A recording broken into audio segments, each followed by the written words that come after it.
Hi అండి. అందరికీ నమస్కారం. Welcome to my channel. ఈ వీడియోలో ప్రభుత్వ ఉద్యోగులకు మరియు పెన్షన్‌లకు 2023 పీఆర్‌సీ నివేదిక మే మొదటి వారంలో విడుదల. దీనికి సంబంధించిన పూర్తి వివరాలు ఈ వీడియోలో తెలుసుకుందాము. వీడియో అయితే ఎక్కడే గాని స్కిప్ చేయకుండా ఎండ్ వరకు చూసేయండి. అప్పుడే ఇన్ఫర్మేషన్ పూర్తిగా అర్థమవుతుంది. అలాగే వీడియో చూస్తున్న ప్రతి ఒక్కరు లైక్ చేయండి ఫ్రెండ్స్. ఈ వీడియోని తోటి ఉద్యోగ, పెన్షనర్ మిత్రులతో అయితే షేర్ చేయండి. కొత్తగా మన ఛానల్ చూస్తున్నవారు ఇంకెవరైనా సబ్స్క్రైబ్ చేసుకున్నట్లయితే వెంటనే మన ఛానల్‌ని సబ్స్క్రైబ్ చేసుకోండి. సబ్స్క్రైబ్ చేసుకోవడం వల్ల నేను చేసే ప్రతి ఒక్క వీడియో మీ వరకు రీచ్ అవుతుంది. ఇక ఆలస్యం చేయకుండా వివరాల్లోకైతే వెళ్ళిపోదాము.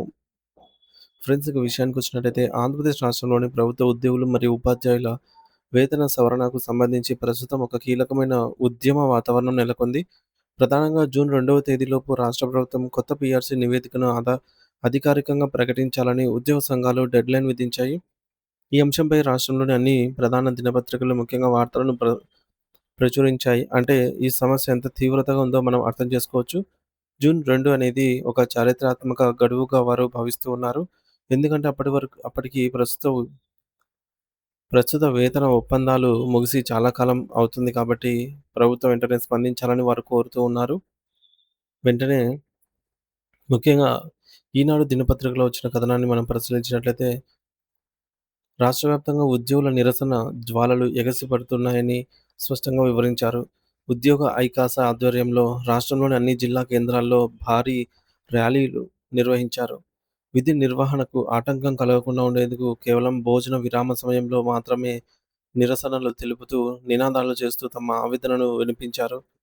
తమ విధుల పట్ల బాధ్యతాయుతంగా ఉంటూనే తమ హక్కుల కోసం పోరాటం చేయడం అనేది వారి నిబద్ధతకు నిదర్శనం. వారు ప్రధానంగా 4 డిమాండ్‌లను ప్రభుత్వం ముందుంచారు. అందులో పెండింగ్‌లో ఉన్న డీఏలు, కొత్త పీఆర్సీ మరియు పాత పెన్షన్ విధానం వంటివి అత్యంత ముఖ్యమైనవి.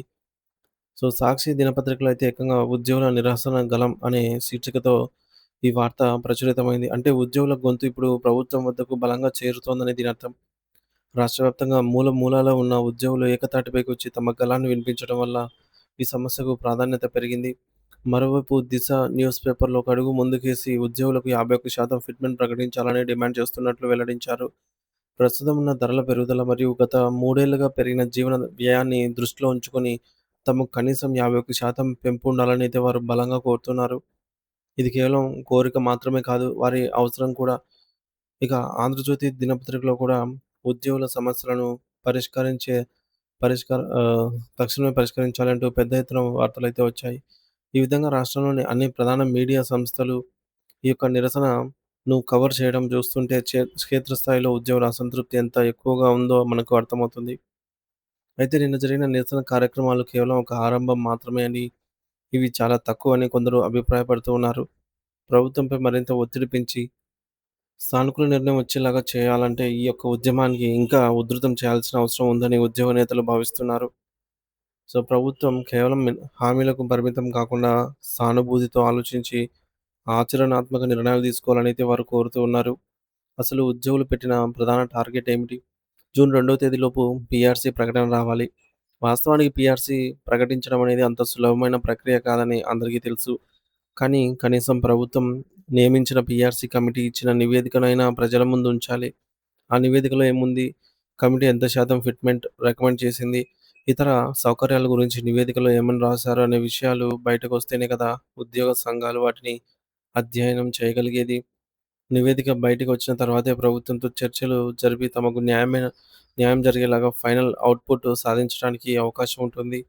ప్రస్తుతం నివేదికను రహస్యంగా ఉంచడం వల్ల ఉద్యోగులలో అయోమయం మరియు అనుమానాలు నెలకొన్నాయి. అందుకే నిన్న రాష్ట్ర వ్యాప్తంగా అనేక ప్రాంతాల్లో ధర్నాలు, రాస్తా రోకోలు నిర్వహించి తమ సమస్యలను తక్షణమే పరిష్కరించాలని అయితే డిమాండ్ చేశారు. ప్రభుత్వం వెంటనే ఈ నివేదికను బహిర్గతం చేసి ఉద్యోగ సంఘాలతో చర్చల ప్రక్రియను ప్రారంభించకపోతే రాబోయే రోజుల్లో ఈ నిరసనలు మరింత తీవ్ర రూపం దాల్చే అవకాశం ఉంది.